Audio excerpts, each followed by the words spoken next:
Didn't hear a word he said.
Is that you back with me, David?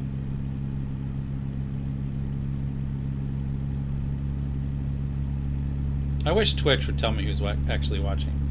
That'd be nice. They used to have a thing that showed you who was active in the channel.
Welcome to the viewers.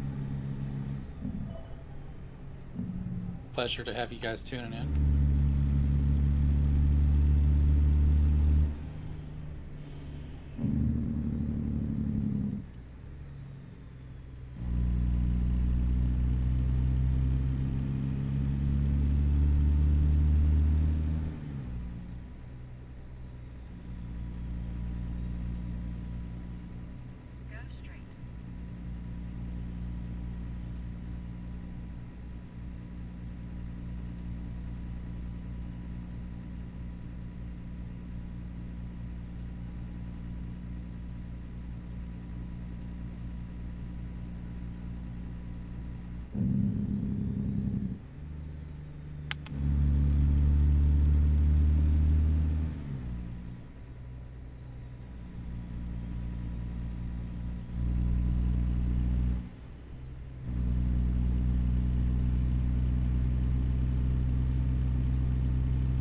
Hey Alexa, cancel timer.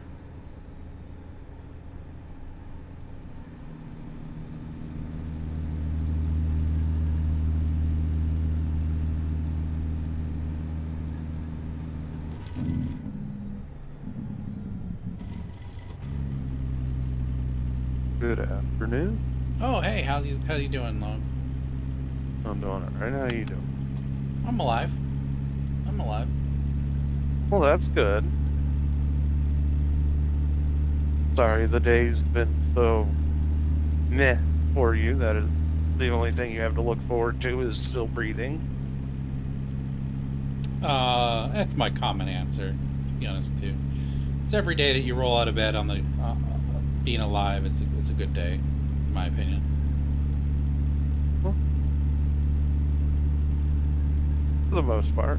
I mean, you can roll over and get out of bed. Good day. Mm-hmm.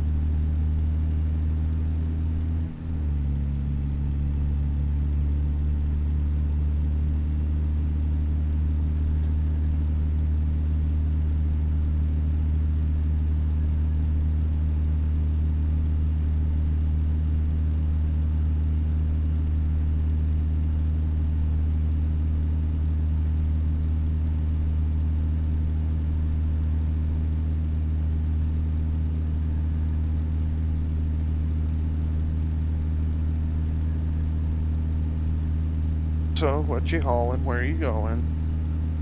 I am hauling an M1128 Striker. Nice. I am on the way to Laredo, Texas from San Francisco. So apparently, someone in San Francisco at the what was this? Bitumen. So apparently, the road crew company had a infantry fighting vehicle sitting in its yard that they needed to haul to Laredo, Texas. So apparently, they're going to go to war with Nelson Rhodes, I think. Huh.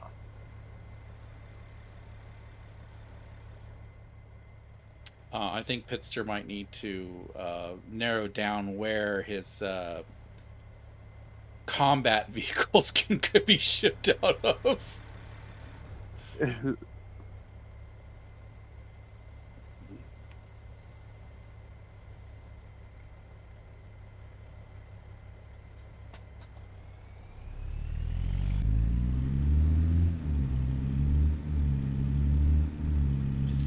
Because They for put more right. actual military installations in the game. That'd be kind of cool. Oh, it would be cool. It would be cool. I wish they'd put Fort Hood in here, but we'll see. Well, ATS expansion has Colleen. Right, but it's not even clean. It's technically Harker Heights where the road ends. I don't know. There was an entrance right near where my sister's neighborhood was when she lived in in her first house that she lived in Colleen. It wasn't the main entrance, but it was an entrance. Right. There's quite a few gates. Oh, I'm sure. It's a huge base. It's a very large base. Largest continental base in America.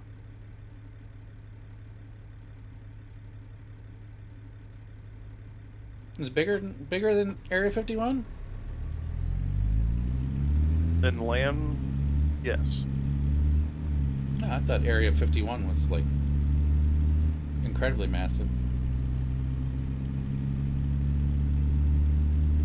Fort Hood spans 4 cities: Harker Heights, Killeen, Gatesville, and oh, I forget the name of the other one up at North Fort Hood. Um, I think it's Gainesville, maybe. oh, you sure? Isn't it Temple? That's Belton, but yeah, it does span over there too. That's where the lake is and whatnot. Well, my a lot of my family lives in Gatesville. Well, not a lot. My dad and my brother, they live in Gatesville. My sister lives You in know, Killeen.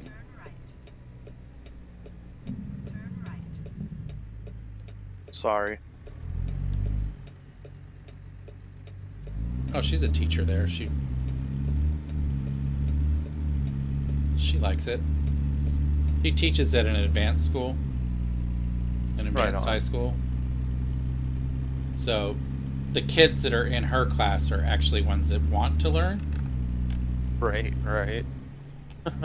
And that's, she's very, very grateful that she got into that school because it's a very different atmosphere than the first one that she got into, where she had a couple students that were really interested in wanting to learn and all that kind of stuff, and the rest of them she kind of had to, Of course.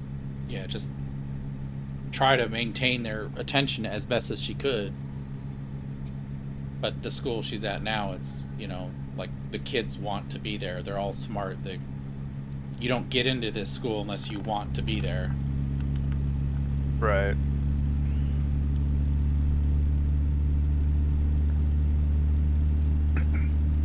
It's like my brother, on the other hand, he's also a teacher, but he teaches welding. Oh, hell yeah. So his thing is he's got a couple kids in the class that are interested, and this is what they want to, they want to learn that. And then he's got like half the class is kids that they figured it's easier than sitting through, some of the other classes, and so they're coming here just to cruise. Right, bird class. Yeah, my brother can't stand that. Those kids don't want to learn. They're usually disruptive. Yeah, and depending on what kind of welding equipment or welding he's doing, that can be very dangerous very quickly. Yep. And that's one of his things that he's tried to get across to some of the administrators is like, listen, if these kids don't want to be here, why are you putting them in this class? This is not a class that you just Right. can be lazy about. Yeah, because I mean, you're playing with an oxyacetylene torch, and the next thing you know, you've blasted somebody's arm in half. Yeah. Or you knock over a tank, and boom, there goes the whole classroom. Yeah, he's gotten a couple conferences with the administration because he yelled at somebody and they complained. It's like, Aww. well, yeah, I yelled at them because they were about to do something stupid and get people hurt. Yeah. I'm not allowed. Sorry. I'm not allowed to touch them.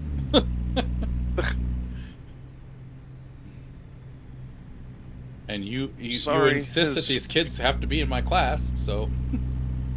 Yeah. Sorry, his fragile feelings got hurt, but I saved his fragile arse.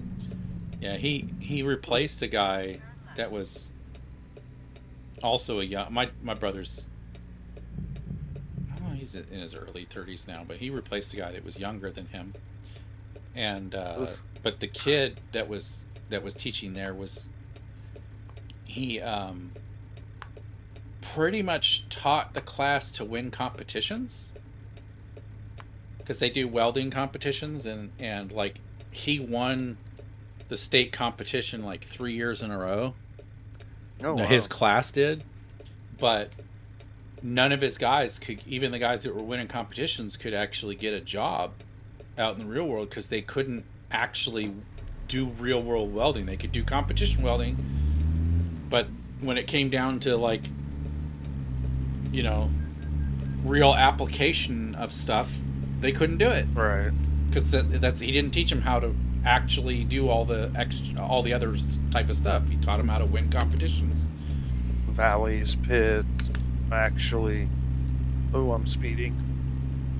So when he came in there was a couple of the administrators that like they saw that my brother was actually teaching them how to weld properly.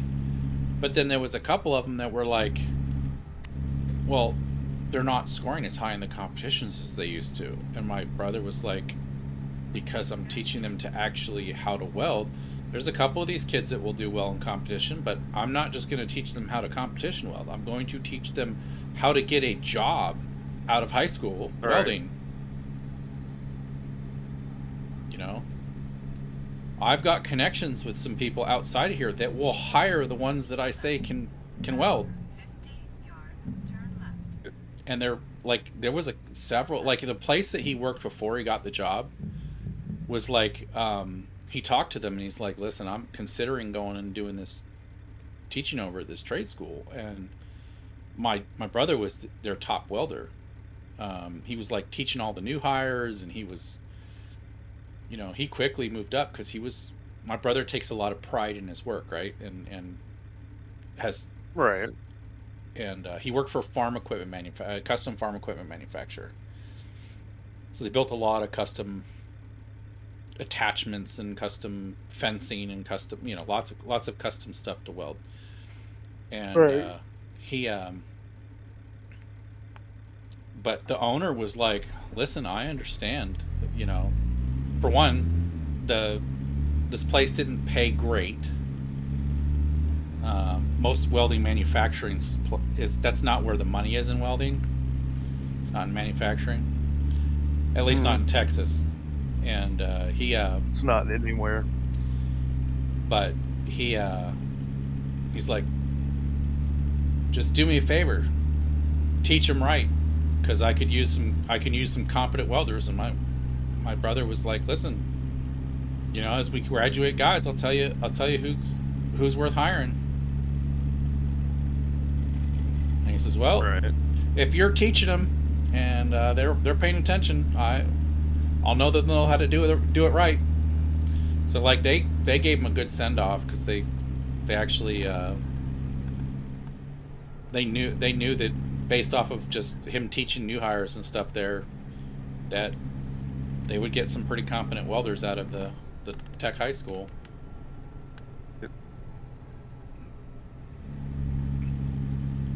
So is it all three welding, or is it just? I don't.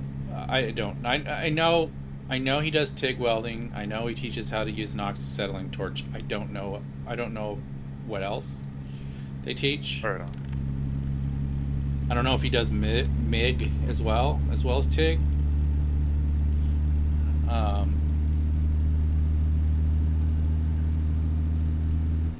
I know I tried to learn some welding when I was younger.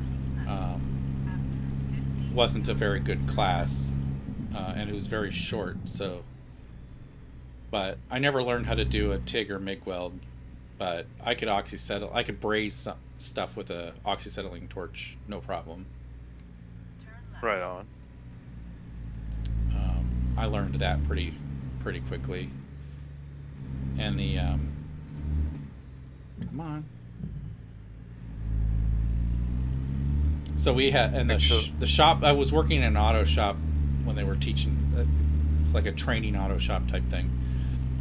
And they we had a station wagon there that the exhaust manifold cracked on, like cast iron exhaust manifold, just like broke in half.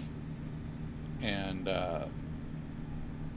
they were like, yeah, we're gonna have to get a new one. I'm like, why don't we just repair it? He says, you can't repair that, it's cast iron. I said, you can braze cast iron. And he's like, yeah, I've never known anybody that can make cast iron stick to braze well. And I'm like, what is it going to cost you to have me try? Like, you're not paying me anything. You know, the brazing rod isn't much. It's a whole heck of a lot cheaper to give me a shot at fixing it. And he's like, okay, have at it, have fun. He says, don't get disappointed when you fail. I'm like, great, man, super encouraging, right? So I took an angle grinder and I ground like this nice V groove in it. Right. We had another engine that's had the same mounting pattern, so I could mount it on an engine that was just sitting in the shop, and ground the V through it, and then I I brazed 3 sides of it. I didn't braze the back of it. I brazed 3 sides of it, let it cool down. Then I took it off, put it on a bench, and brazed the back side of it. Right. Didn't crack again. It held for years. Oh yeah. So, and the guy, the head shop guy, looked at it after I got done with it, and he's like, "Wow, I've actually never seen anybody do that." I'm like, I don't know. Brazing just seems normal. It seems easy.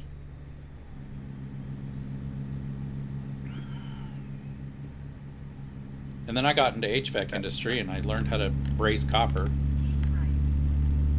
I can't do soft solder.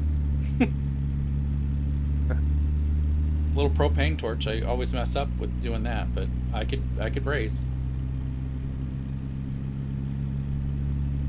I actually went to Lincoln Tech in Denver. Okay. For welding. You do anything with that now? Nope.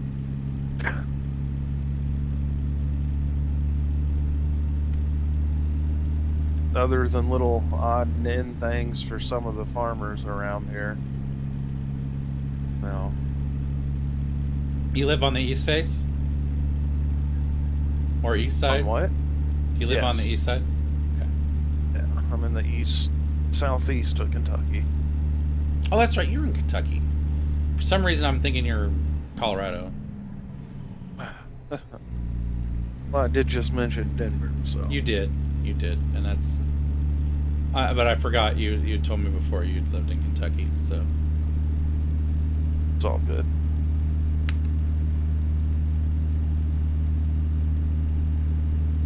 Headset's dying. That's no good.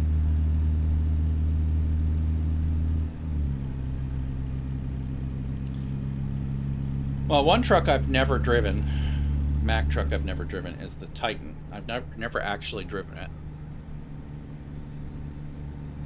So, and I think that I should unlock it with this delivery. If I do, then I'm going to switch to the Titan.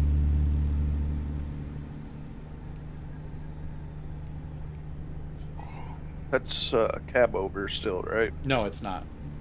No? Okay. The Titan is the long nose that old style long nose that they make for. It's an Australian truck though. It's still made for Australia. Is it right hand drive too? I don't know. Does Australia drive on the wrong side of the road too? Yeah. Oh. I don't know if it's wrong side of the road driving. That would be interesting if it is. I'm gonna wonder if he has. I wonder if Borman put both options in it. Be interesting to drive from the right side. Be weird, right? But you are right. It would be interesting. The other thing I have to look is if in Australia if they use the DD13, the Volvo DD13 motor in it, or if it's strictly a Mack engine in it. I wouldn't know. Yeah, I'm gonna Google it when I'm done here, because if it is if the DD13 is one of the options for it, like is a real world option for that truck, then I have the Zmod sound file for that one. I will go and edit that. Oh, I need to go this way. I will go and edit that with torque curves and stuff, and I'll throw that in that truck. If not, I'm going to use the MP8 straight pipe version from Slab Jerry. It's a nice loud Mack engine. Nothing wrong with Slab Jerry stuff. No, nothing wrong at all.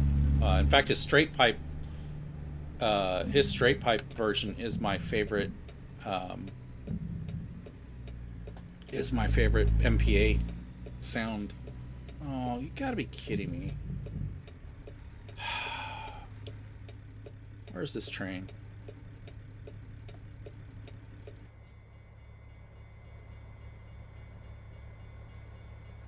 You know, I guess I'll take some more pretty pictures. partial to the 3406.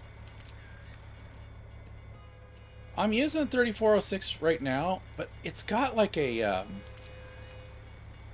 it's got a rattle, a high pitched rattle in it. Which one are you using, the E or The B? E. That's why.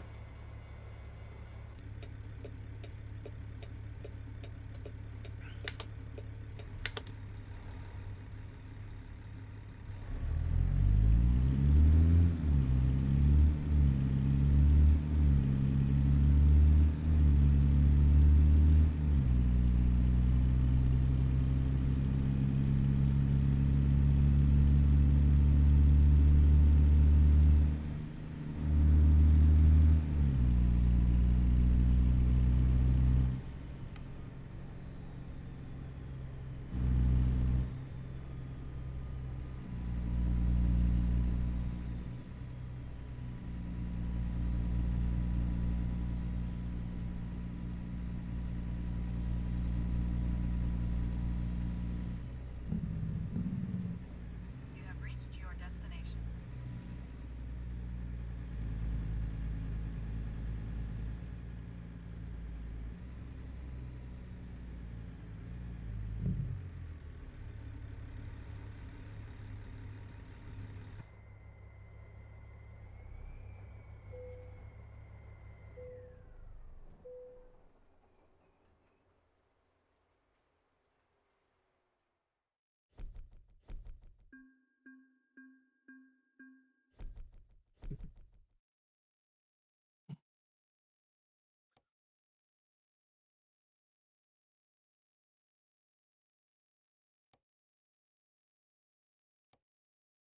Can't wait for the Cruise in America DLC to come out. I'm interested to see what the AI traffic's going to actually sound like then. Hmm. I didn't think about that. Okay.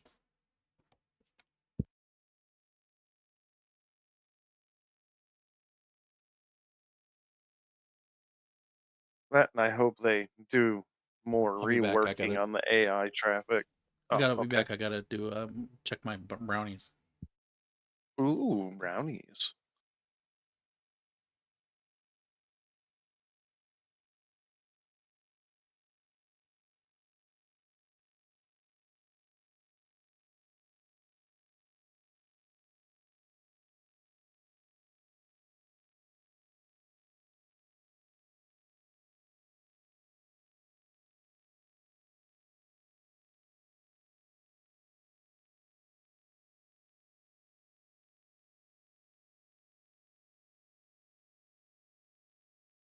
Oh, excuse me.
Oh, I'm gonna have to go to sleep before I deliver this.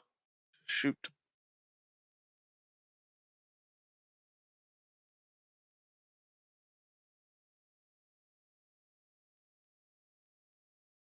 I make it.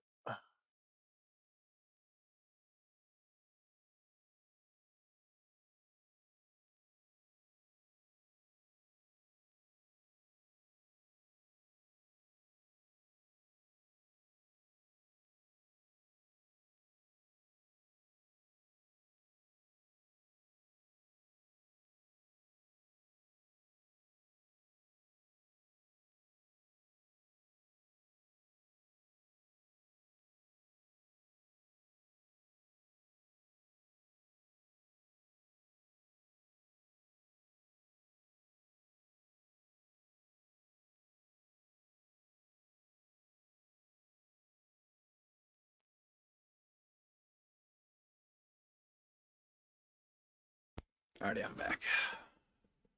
Welcome back. Mack Titan.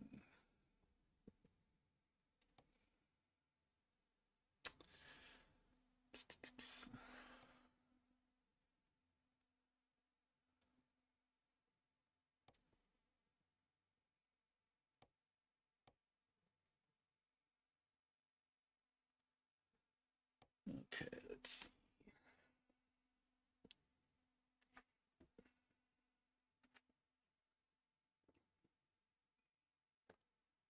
Yep.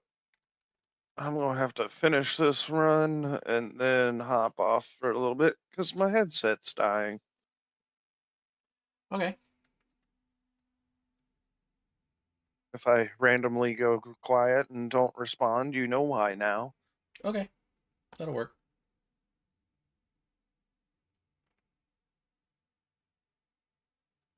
Oh, wow.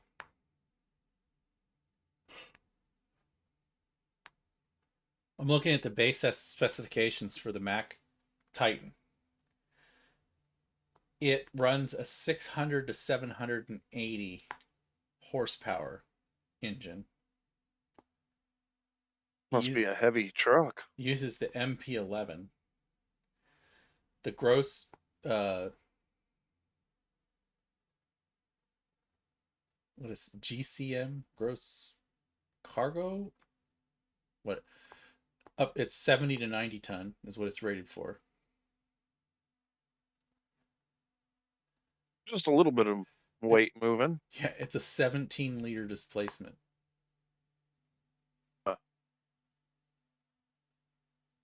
And it only uses the automated manuals.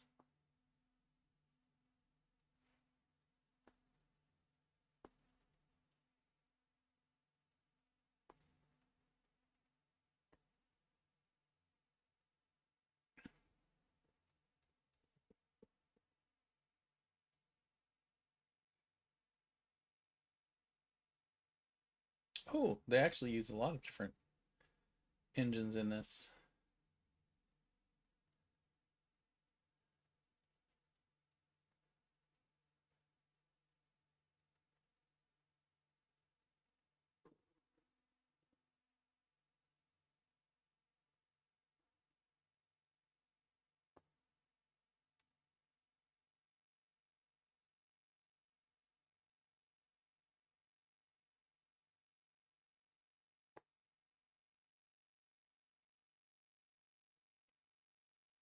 They use the ISX and the C16 as well.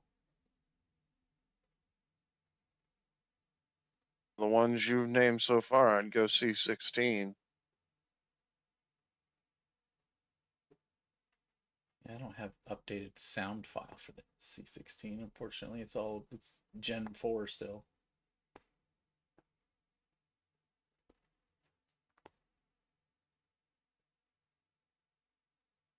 Yeah, I need to get the rest of his engine packs myself, so Well, don't feel he bad. didn't update the 16.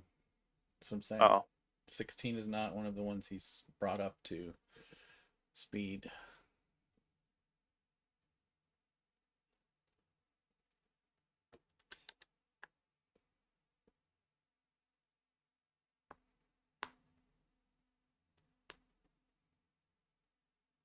Yeah, but I think the only one I've got is the 3406B.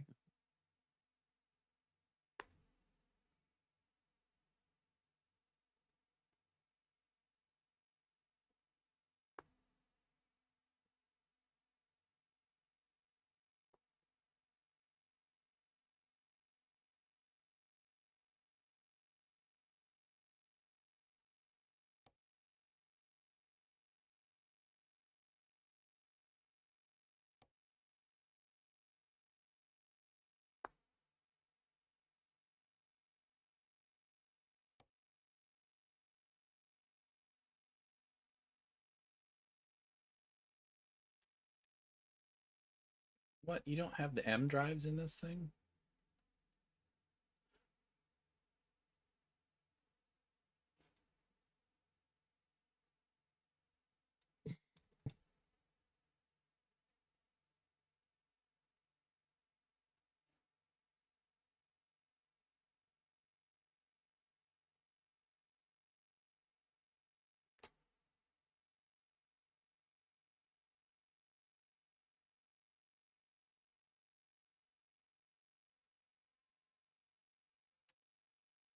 What does that star mean?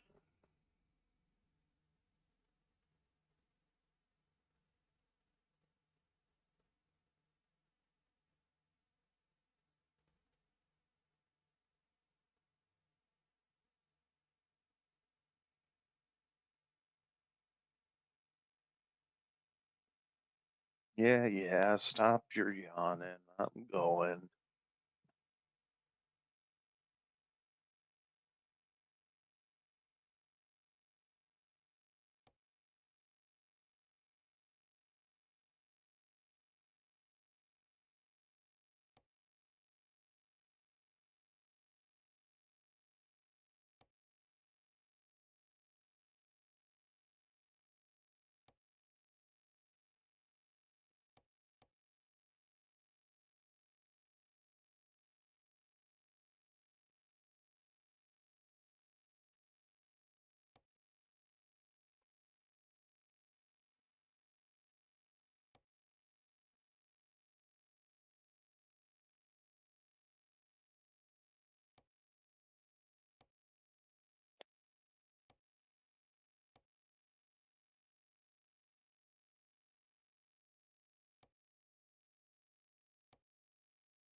Hmm.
That makes no sense on 10.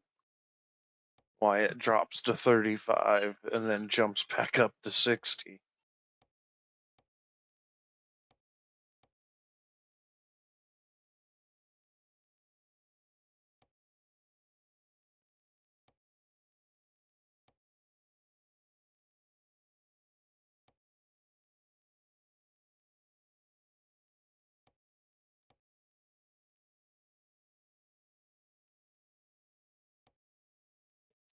No idea, sir.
It actually looks like a beast.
We're back.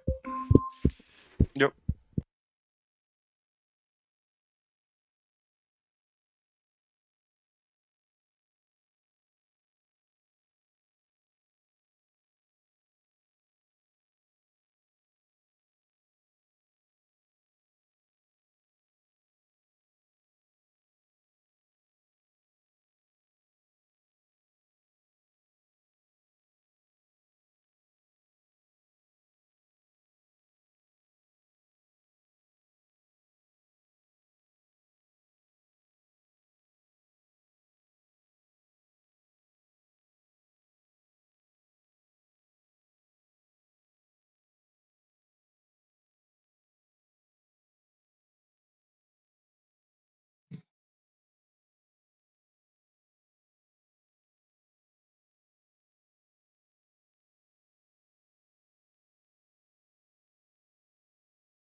Excuse me.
I will be back in a little while, guys.